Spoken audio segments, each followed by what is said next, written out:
Okay. Well, hello everybody. My name is Lara No Braid.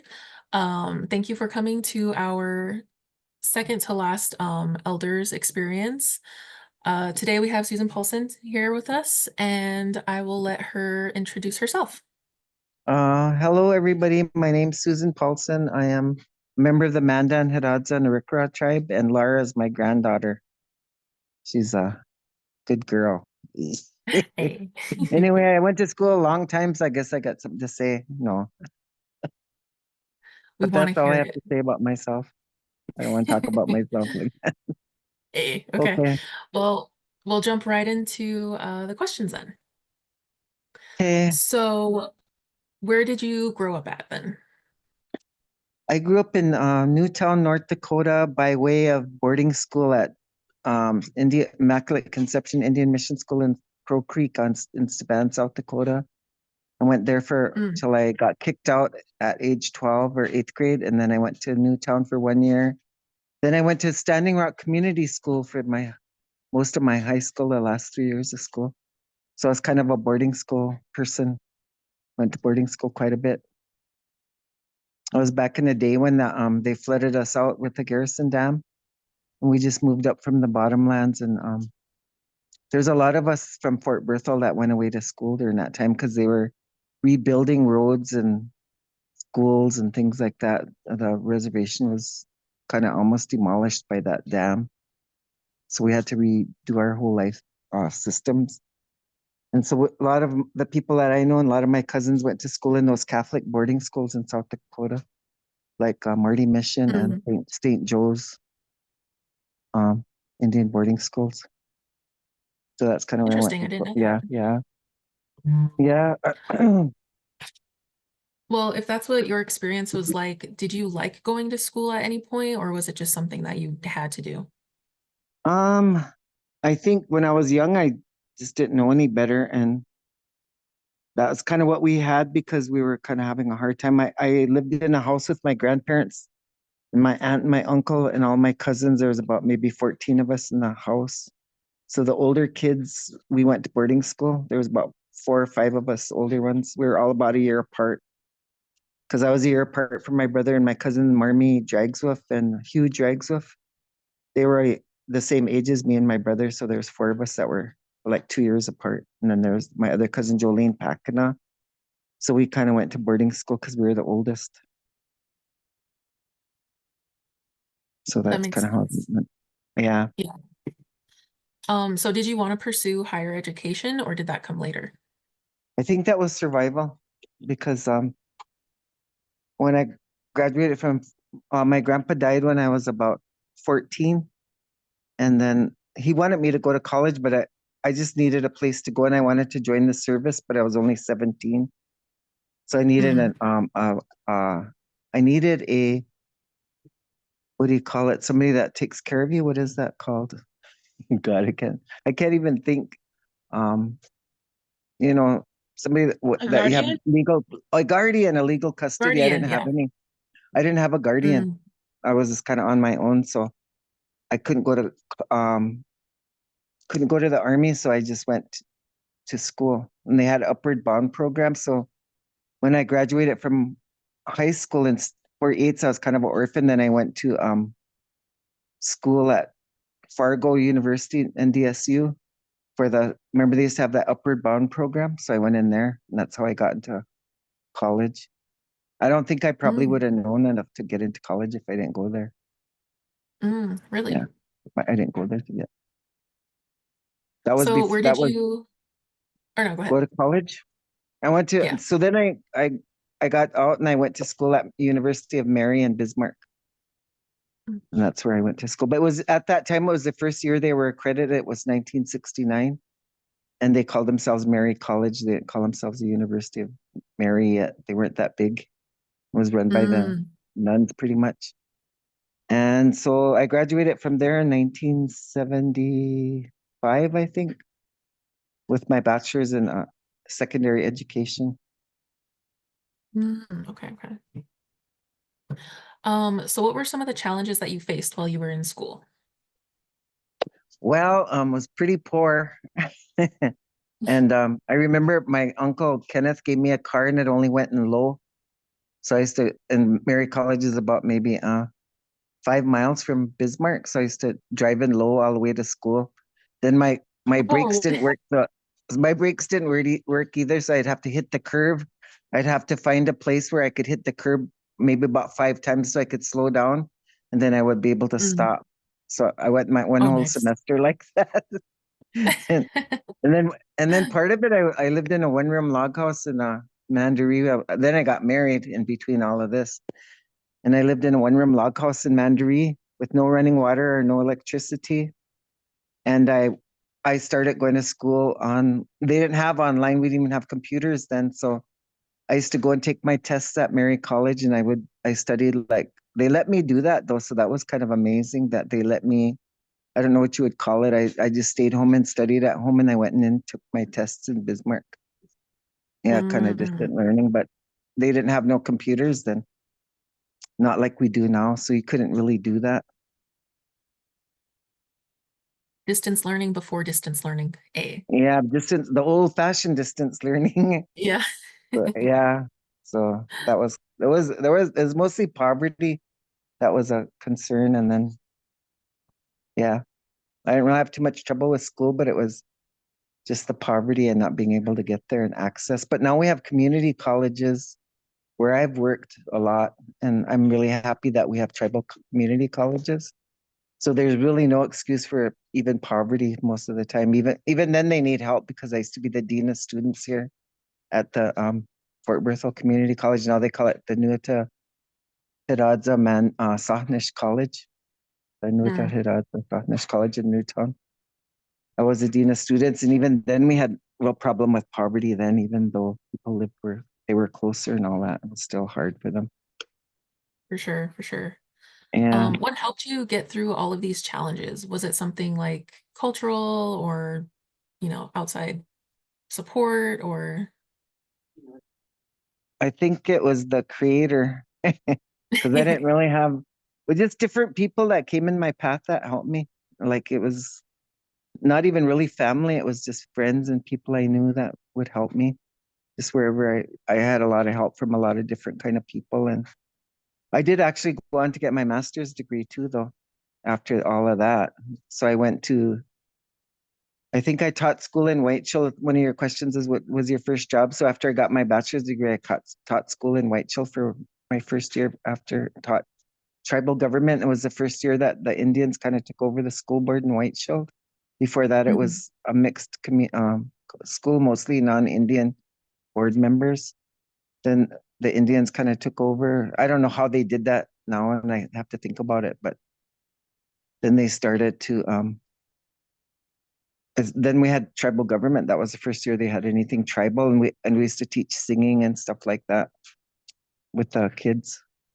So Mm, I kind of taught that those kind of things. It was tribal government, but I actually taught all kinds of stuff like cultural stuff and like that. So, but then that's really after I cool. taught, yeah, then Jennifer, I had Jennifer that year. I was pregnant that whole Mhm. year, first year. So Oh, again, wow. you know how we are with our families, and so I already had Jazz, my oldest son. Then he was 3, and then I had Jennifer that first year of teaching. So I didn't teach the next year, so I wanted to stay home. Then I wound up going to California, and I wound up going into I got a master's in public health at the University of California at Berkeley. So Wow, what was that like getting your that was master's through really all fun. That this? was really fun. And I had a really good scholarship. I was thinking it was from you guys, but I think since you weren't in existence in 1977, it was an American Indian scholarship of some kind. I can't remember where they were located, but I had really good funding. And then when I was doing my undergraduate, it was way harder with money. But when I got into graduate school, I never made any loans my whole college career. Never made any loans because I was used to being poor, so it never occurred to me that to make a loan. I just barely existed most of the time. So then Oh, when I got into graduate school, I never had to make a loan because I had a really good scholarship package.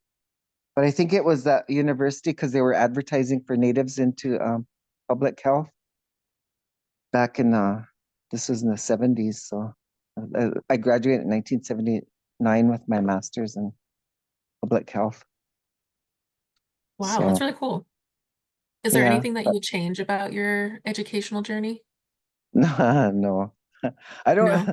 I'm just surprised I made it. It's like, it was just really hard, like, and I'm sure a lot of our students are like that. And I just kept trying. And even like the whole idea of going distance learning without even having a program. And they let me, well, I just proposed it to them and they let me do that. And I was able to graduate because I think I had 1 year left and my mother-in-law died and I moved back to take care of her kids. And I was just like only 21 years old. And I was taking care of my son, my brother-in-laws, and living in the log house, and so Wow. that's like an Indian story there, because and then I still was able to convince them to let me try that, to let me try to Yeah. do distance learning, because I had like 1 semester left, so they let Mm. me, and then I wound up graduating, so that was good. And then with the graduate school, I think that the ideal of having that program where they really helped you financially, where they had a project where they could help you financially, really made it easy for me. And it was I had my difficulties, but in reality, the money part wasn't such a problem as it was in undergrad. So That yeah, makes sense. and I think most of the time my friends were the ones that helped me. We were Mm. really close, and like how Native people are, our friends were just like our family. And at Berkeley, they were Yeah. we were from all over the place, but we were so close that we just helped each other. And I'm not gonna say which tribe it was, but one of my friends had a tribal scholarship, and she used to just sign her check over to me every month to AG. help me. Yeah, because she had a really good package, better than mine, and so it made me really serious to finish school because she was helping me too. My friends were Oh yeah, I'm helping me. sure. Yeah, so it was really Sure. it was different. And then we were really shared our study stuff too. And I kind of got kicked out of one of my programs for mental health. And I was kind of quiet about it. I wasn't like rebel rouser or anything, but they wanted us to do some research, and I didn't really believe in the research. That Andrew's loud. I didn't really believe in the research, and I didn't want to do it, and I kind of didn't finish it. So they wound up flunking me. And then my friends helped me get Mm. into a different program the last semester of school, into planning, and which they were in, and they said you couldn't study for comprehensive exams. But this was another time when the Indians won. Because I never even Yeah. took the classes yet. I never took the classes. So they just helped me study for the exam. And they said you can't study for an exam like that. But I Mm. did, and here I passed it. And that was only because of my friends that helped me study, because they were in the same program. So when I passed it, there was two people. There was only 20 people in that program, and two of them flunked. And Really? yeah, and then they were using our social security numbers as identifiers, not our identification, not our names. So they Hmm. had them posted up in the School of Public Health, and they said my friends went up there and they said there's two of them that didn't pass, and I said I know I'm one of them because I didn't even take any of those classes, and they said what's your social security number? So I wrote it down for them. So then they went up there and they looked, and here it wasn't me. So, Oh so no. as I found out I graduated, I was like, oh my God, I didn't even take any of those classes. So that was like a really weird thing that happened with Native people helping each other, because they said you couldn't study Yeah. for a comprehensive exam. There are all the classes you took, whatever. They give you a Oh, problem and you have to write everything. yeah. We didn't have computers. Even there, we didn't have computers. That was crazy. So it was before computers. They Hmm. had one great big giant computer in a room, and you had to go in there. It was more like a data thing. Had to put cards in there like old school. Put those cards in. They didn't have laptops, or they didn't even have desk computers then. And that's what Oh I wow, remember that's about crazy. going to a master's degree. I was typing my Yeah. papers on a typewriter yet. So So, did you have to but do like a dissertation and stuff too, or no? I didn't do a dissertation. My program was a comprehensive exam. Oh, that's right. That's right. Wow. So I didn't have to do that, thankfully. Yeah. Anyway, yeah. What advice would you give to our scholars about education or furthering their education or going back to school? Uh, I don't know. I think depends on what they want to do with their lives, I think. Because when I went to school, I didn't know what I wanted to do. I was just trying to survive. And so I can't even really speak to that. But I think part of it is like the system, the system that we live in, I find it Mhm. like we were kind of told that this was the only way we could make it. And I don't regret going to school, but I think a lot of the stuff that really helps our people is increasing the cultural knowledge of things and promoting our culture. And I just think that we could do a lot better in that area in our local communities. And I think I really believe in the tribal college system. And I know that we have to go outside sometimes to get things. But the more that we grow our own, and I know like the Ogallala College where you guys are used to go to school probably is really good. I know I've seen their courses and they're like really strong with their culture and I think that's really important.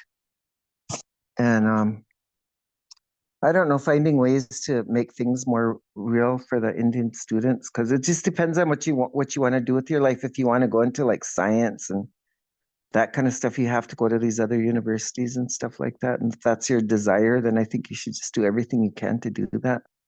But I think what really helps is to keep yourself grounded in your culture and your to keep going home.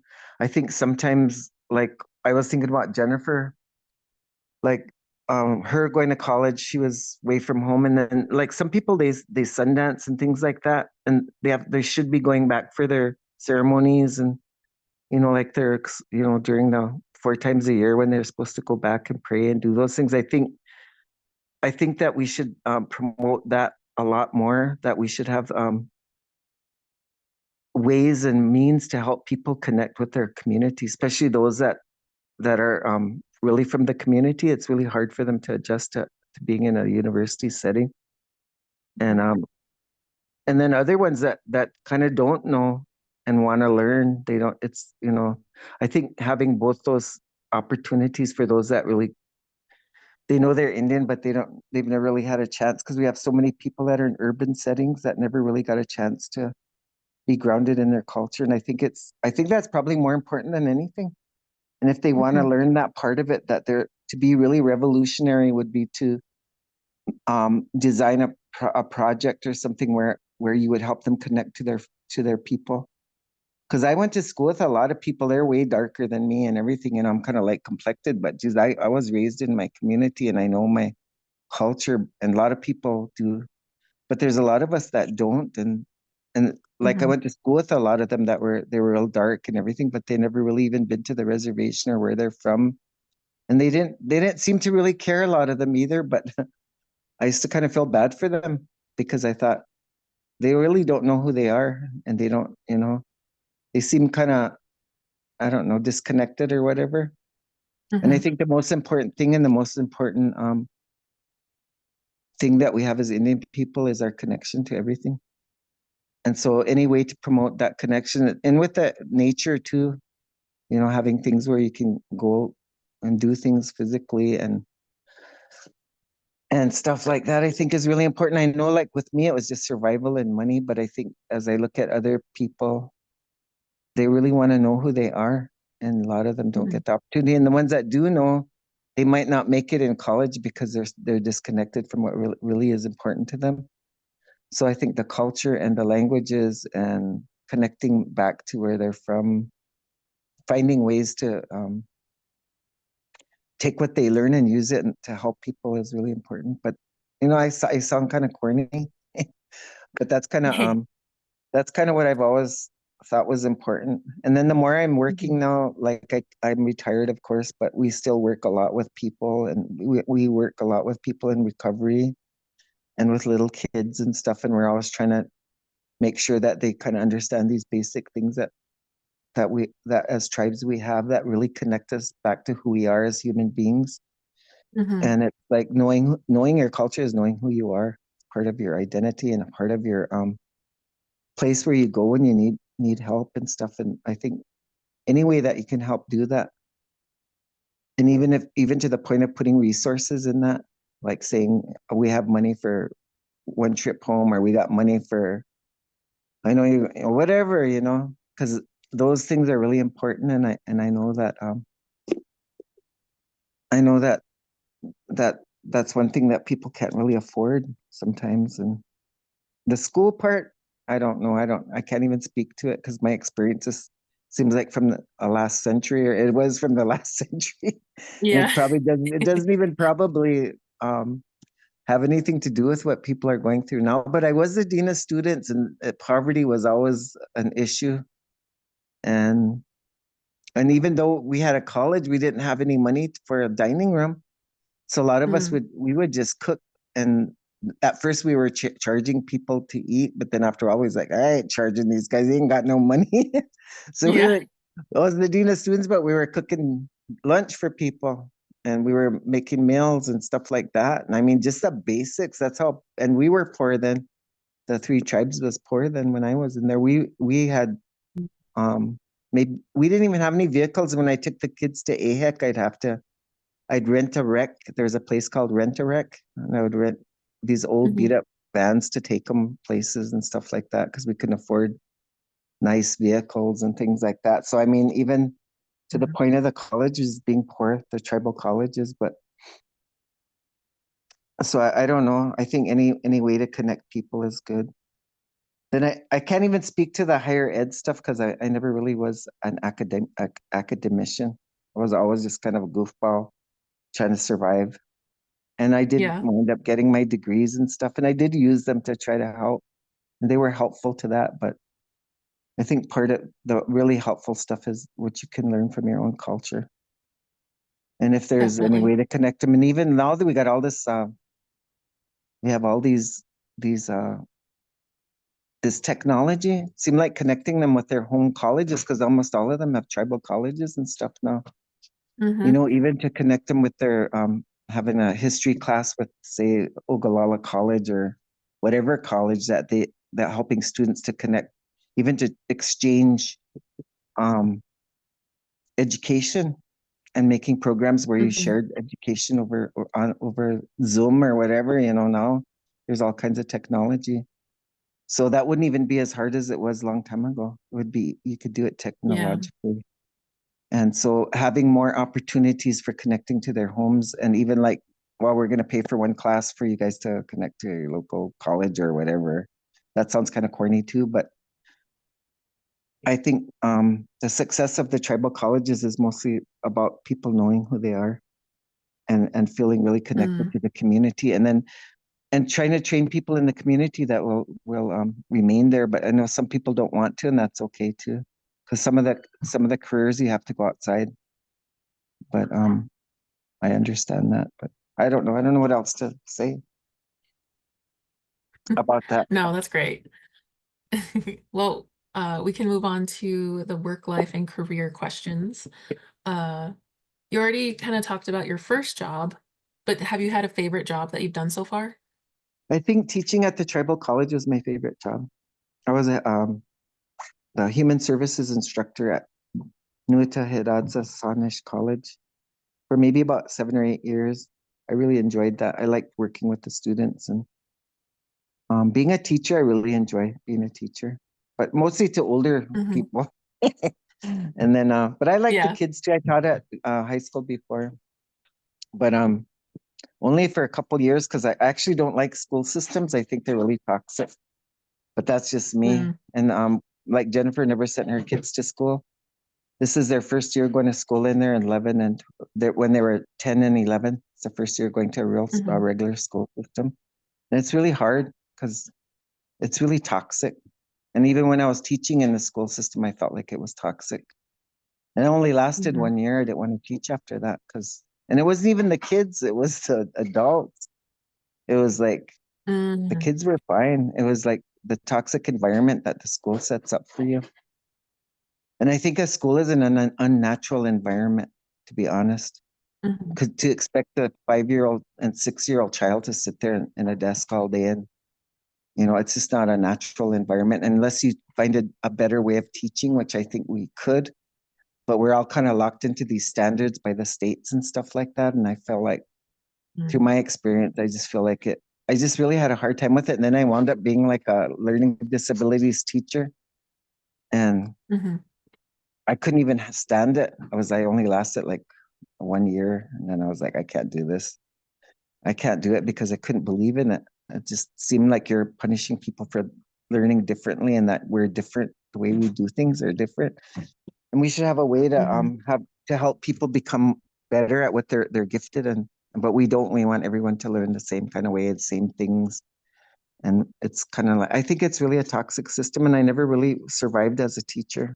So when I hear other people say Mm-hmm. they taught for 20 years or something like that, I always have a lot of respect for them because I couldn't even last like 2 years in a school system.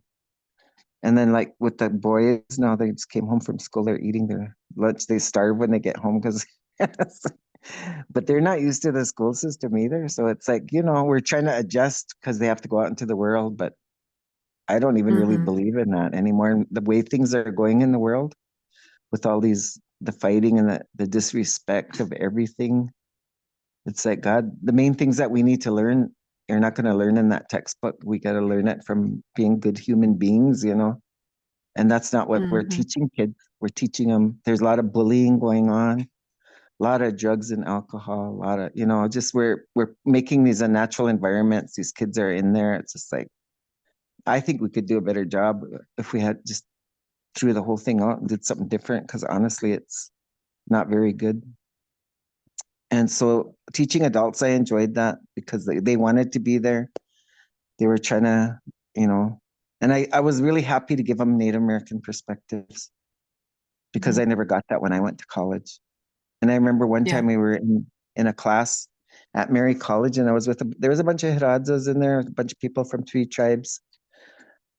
And they said, they were talking about match. It was an American Indian class, and they were talking about why would anybody have a matrilineal society like the Hiradzas and the Mandans? And then the teacher, he was a brother or a priest. He said, because they don't know who their dads are. That's what they said in my class and at University What? of Mary. And we were all sitting there, and all of us just went blank, and we were all just sitting there like couldn't even talk. It was just like, holy smokes, that's the kind of stuff we went to school with, the racism Mm-hmm. and stuff. And I couldn't even talk. None of us could. We were all just like I was 17 years old in that classroom. And I Mm-hmm. just come from I just came from a boarding school, and I hadn't much experience in the world at all. And just to have somebody say that to you is just kind of like, and then we all looked at each other like, holy smokes. So that's kind of like, so I was really glad to be a classroom teacher with adults where I could tell them how beautiful our cultures are and how beautiful having a matrilineal system is, where the women are important. The women own the homes, and the women, the clanship goes outside the women with the women, because the women are the ones that take care of the families and the homes, and they actually own it. They're not chattel like they are in the other, societies. So being able to Mm-hmm. teach different perspectives from our own perspective, teaching subjects from our own perspective, and then working with human services where people are going to be working with families, teaching them how to, about historical trauma and things like that, so that they understand that what we've all been through, it's not the people that are having problems, they're just like us. We're not any different than they are. We just were able to somehow, some way climb out of it. And Mm-hmm. so however we could do to help them.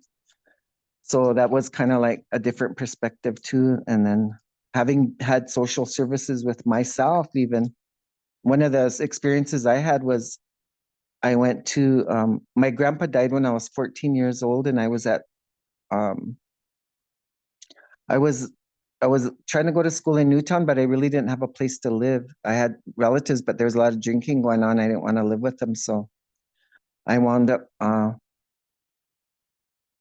Then my friend that I was staying with, they found out I was there because they came and did a home visit. So then they were trying to put me in a foster home in Stanley, and I was like 16, I think 16 or 15, and I ran away. And that's when I ran to Standing Rock, and I put myself in boarding school. I think I was 14 because that's when I started, or 15 when Mm-hmm. I started school over there. So yeah, so that's kind of the situations we all experience, and we know our families experience. And so to be able to teach a different way to deal with that was really, I loved it.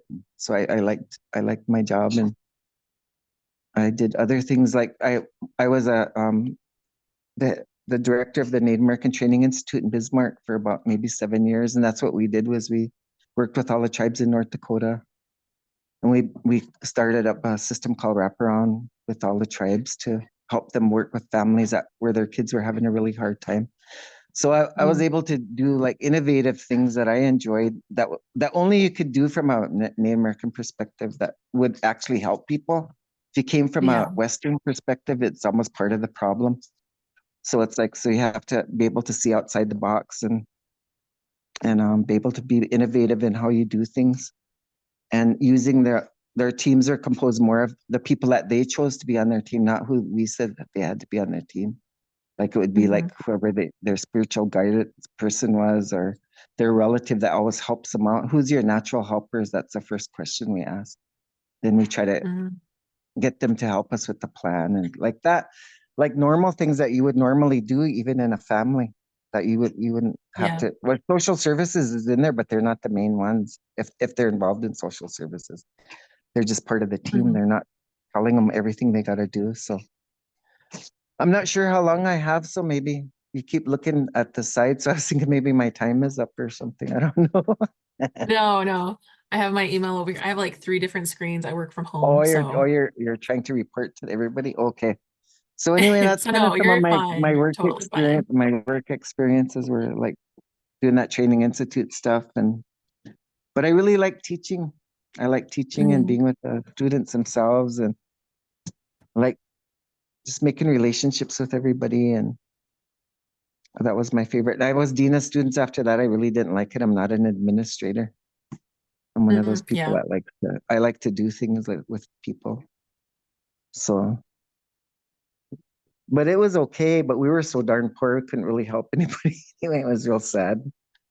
We're so poor at the college in those days. Now they got money, but when I was there, we were pretty poor. Yeah. I have a question for you from April. I have two questions. One Okay. is, what traditional practices or teachings help you stay grounded and maintain balance in life? Me personally, I don't know. I think, well, I sweat a lot. And even though I'm Hmm. old, I still go to sweats. And I don't know. I work a lot with, like I said, this week we're going to be telling or 2 weeks from now, we're going to be telling the recreation story over at the Earth Lodges. So Hmm. I'm still teaching, still doing that kind of stuff, but it's not in a program or not in a job.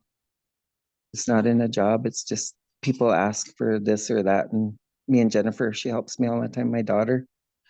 So she comes and we do the best we can with what we have. And so we're always doing stuff. So it's that or let's see, what other things do we do? I'm not sure. Well, oh, we do outfits because these kids in Gen Dance, so we go to powwows. That's always kind of fun. Something to break, stress relief. We're going to Pachanga, California. Are Uh, you? Oh, I'm yeah, jealous. January. I wish I could Because go. well, that's my first time going to a California powwow. I've been wanting to go, but Joaquin, Jennifer's friend, and is the arena director, so that's why we're going. So All right. otherwise, I probably wouldn't even be going over there. But yeah, so Yeah. it's so that kind of stuff for fun, and then I don't know what else do I do. I don't like to gamble. All the stuff that they make us old people do, I hate it. Cause like Really? they have the tribes always giving us money, like they'll like because our tribes got oil, right? So they think all the elders want to go gambling, and I hate it. I hate gambling. So they'll give them $1,000 and take them to Shakopee or something and turn them Nice. loose for the weekend. And I was like, I have no desire to go to Shakopee and spend $1,000. Seems like a waste of money to me. So I still do the same kind of stuff that I've always done, but we do a lot of work with people though. We kind of help people. I guess Jennifer's got her own business now. I'll just but I work for her now. She's my boss. But it's Hey. called Skawi it's called Skawi Satnish LLC, and it's just a personal business where we're writing a curriculum on the Rikra. Um, right now we're doing the creation story, and we're going to be doing the mother corn teaching. So we're going to write it and develop it for people in treatment and also for the kids. So yeah, education department. And so we're doing it for the tribe, but we have our own business and we just proposed it to them and they funded us to do that. We're starting with the Rikra, but we're going to do Hiradza and Mandan also. But the Hiradzas are doing really well. They're having their creation, they're having their creation stories this winter and they're doing they had their clan stories like last week or something, so they're doing really good. And so yeah, it's getting more. They're doing more and more with the culture because our culture is kind of conservative. We're real conservative people, so we'd never put anything out there. And so this is really a big step for me to try to do this. But I figured before I die, I'll put something out there. Oh, But a nice. lot of this stuff is already written. It's just in, you could find it in academia, but nobody's going to find it. You know, they don't really know how to use it. So being a teacher and an educator, I've developed a lot of curriculums, even for adults. Like did one for youth and did one for wraparound and did one for historical trauma. So yeah, I've done that a lot. So I figured why not do it for our own people because we haven't written anything really. And we're not going to do everything. We're just going to do the basics. Like the question is, what should every Arikara know? What should every Hidatsa know? What should every Mandan know? Mm-hmm. And so this the real basics. And we always think that they should always know their creation stories. Definitely. So No, whatever. it's really And then cool. yeah, so we're doing our stuff, but then we're not doing it for the Mandan and Hidatsa. They'll tell us what they want out there. If they don't want anything, that's fine too. But Mm-hmm. we have talked to a few of them and they're looking forward to having something.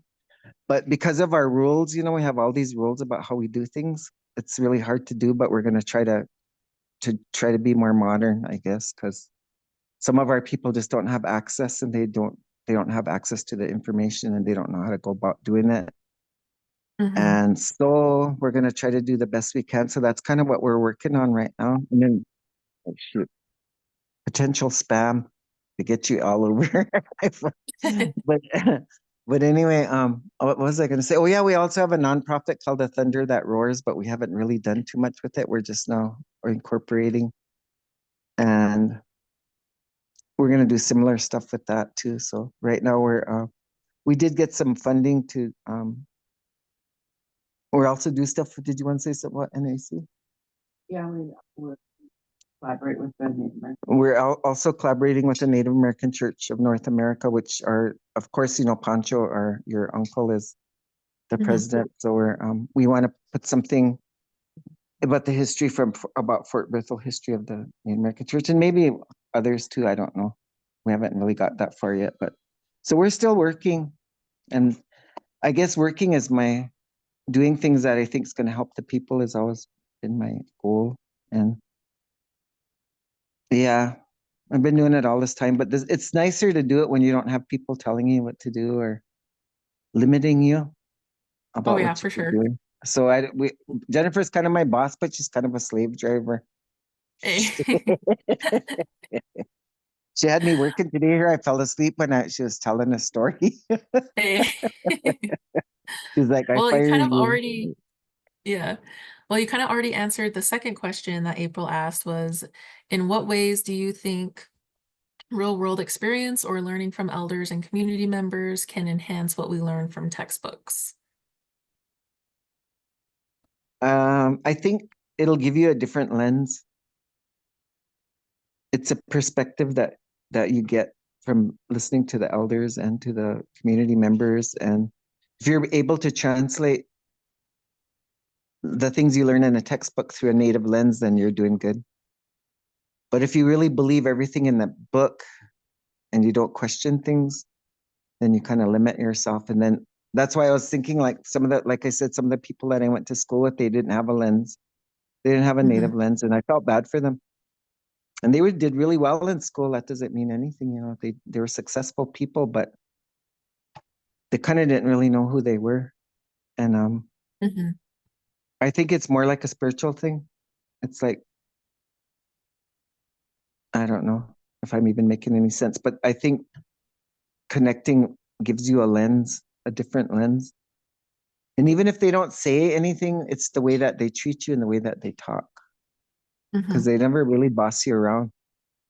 They never tell you, you have to do this and you have to do that. And this is how you do it. And I'll say, these are the things that maybe you might want to do.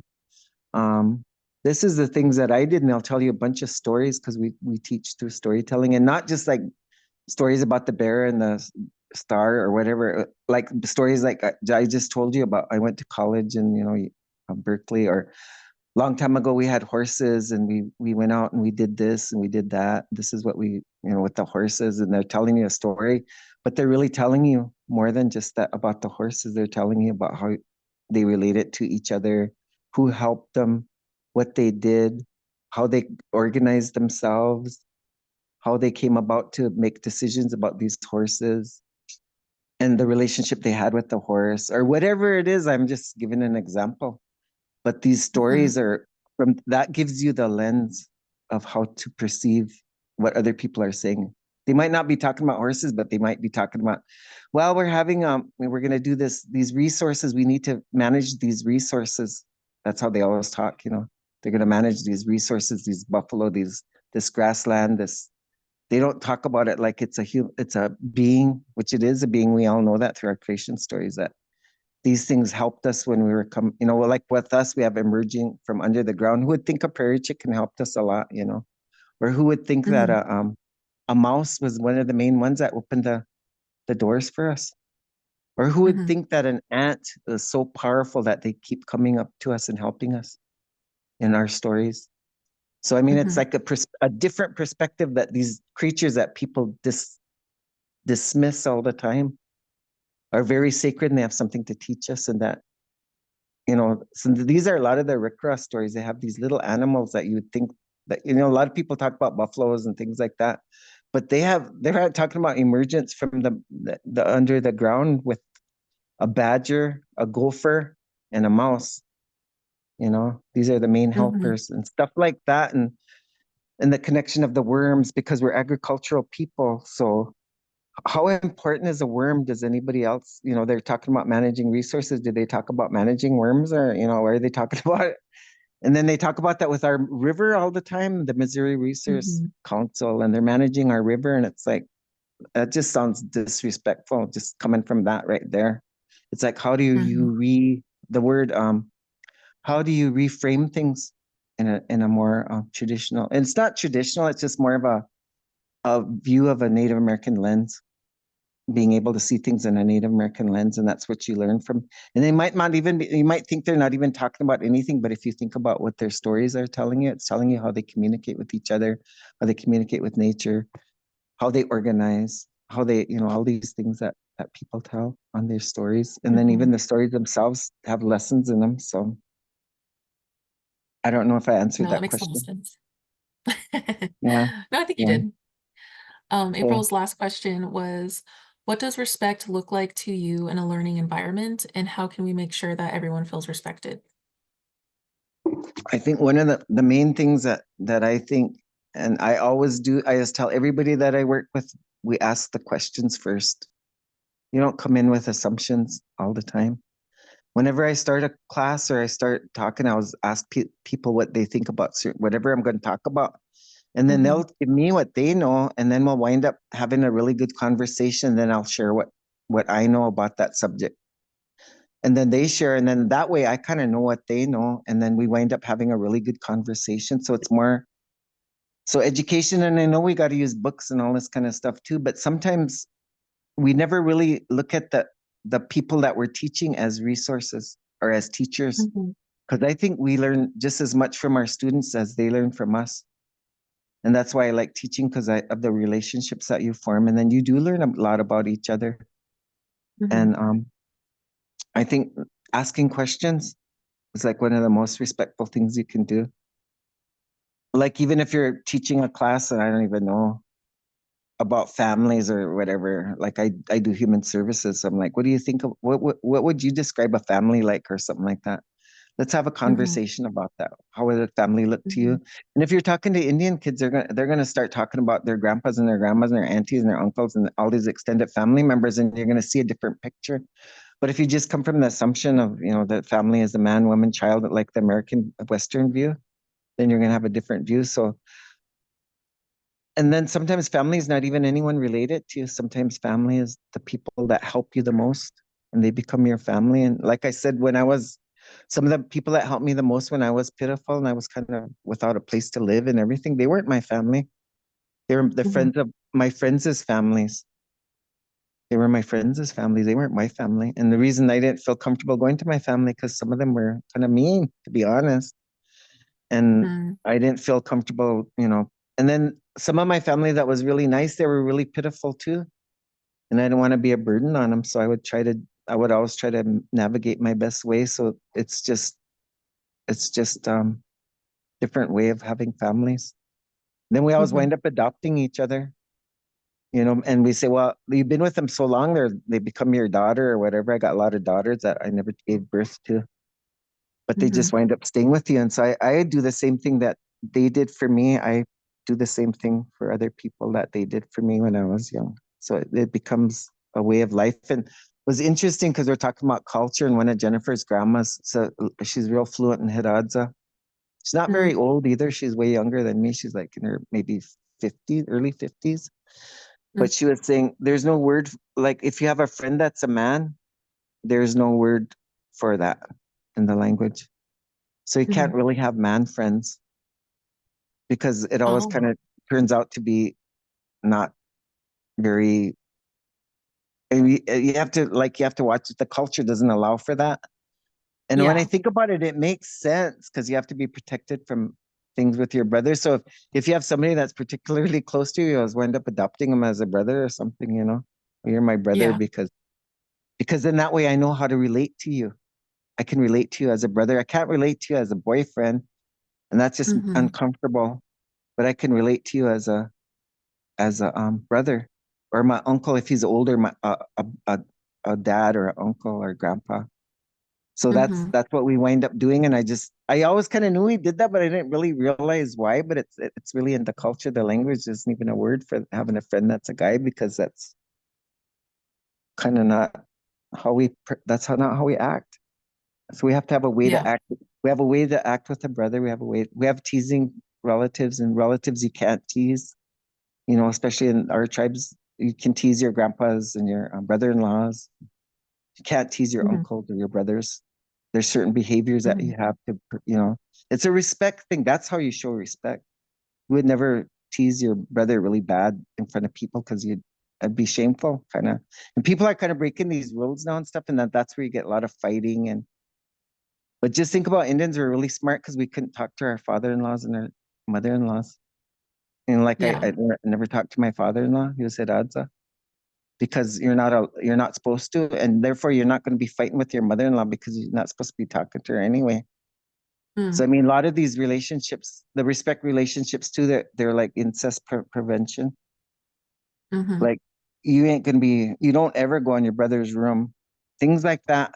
You don't wear their clothes. You don't, and that's how you show respect. But that's how you show respect culturally. And then you always do things for your brother, like if he's on the powwow or if he come back from the army, or it's the sisters that do things. They help him get his clothes, and they don't touch him, they don't hug him, they don't do that kind of stuff. They show their love through doing things for him, like dressing him, cooking for him, making sure he's okay, those kind of things. So those are kind of like respect, again going back to the other question, but also seeing things through an Indian lens is different.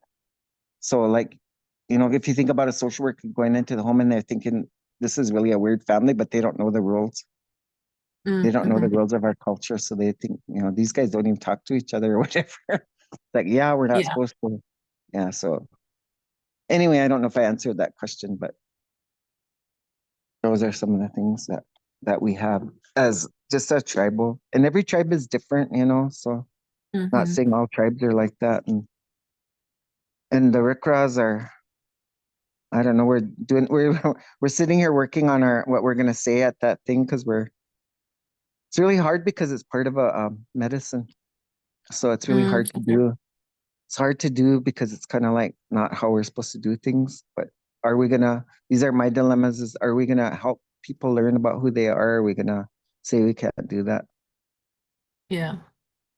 And the people that are have the stuff, they don't do it. So it's like, okay, well then, okay, break the rules. Am I breaking the rules? Yep, I'm gonna break. Am I Yeah. gonna break the rules? So it's like all this stuff is not easy. It's like Hmm. there's no easy answers, and you have to make your own decisions about things. I'm old now, so I don't care anymore. Kind of like I'm kind of to the point where I'm like, I'm gonna spill the beans on all this stuff you guys are don't do it, so I'm gonna do it. I don't care what you say. But then I was looking at my grandma. She did the same thing. She was Yeah. always doing stuff that they said she wasn't supposed to do because she was a woman. And I was like, whatever. But then, like I said, the women are really, that's another thing that's really bad in this culture is that the Hmm. women have been so, the feminine divine has been so battered.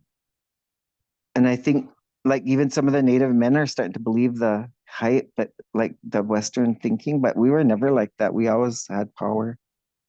And and like even with like I said, the three tribes of women were the ones that owned the homes. Yeah. They owned the gardens too because we had huge gardens, and we did our own negotiating with traders. I mean, we owned everything, so whatever we did was ours. And if we were tired of a man, we just put his stuff outside the lodge, find another place. You know, this is my house. Hmm. But we were living with extended family systems. They weren't just us in that lodge; it was other people too, like family members and stuff. So it's different, and it's like some of the stuff, if we actually knew it, we would probably feel more comfortable and we would know how to navigate the world because as women, we sometimes put ourselves down because we Hmm. can't do this or we can't do that. And then the Western culture, and just like, I mean, I don't want to get political, but just the whole idea that Trump is the president and the stuff that he's done to women. And it's like, it's okay. And before, at least they pretended it wasn't okay, but now they're just being really honest and saying it's okay. So that, Hmm. and then we have this whole thing with murdered, missing, and indigenous people, you know, and so it's like, I don't know, something's wrong here. The world is Hmm. really out of balance, and um, if we really actually knew how to use our ways in a good way, we have answers for things and how you treat Hmm. women and like even how you treat your sisters. Because I'm always talking about how you treat your brothers, but how do you treat your sisters and how do you treat your mother? And you know, if you followed those ways, you would never go wrong. But with Hmm. alcohol and drugs and all that stuff that has come in, that's really, and all our trauma compiled on top of that has caused us to forget those things, or they've been beaten out of us, or we've been so traumatized we never got to learn it.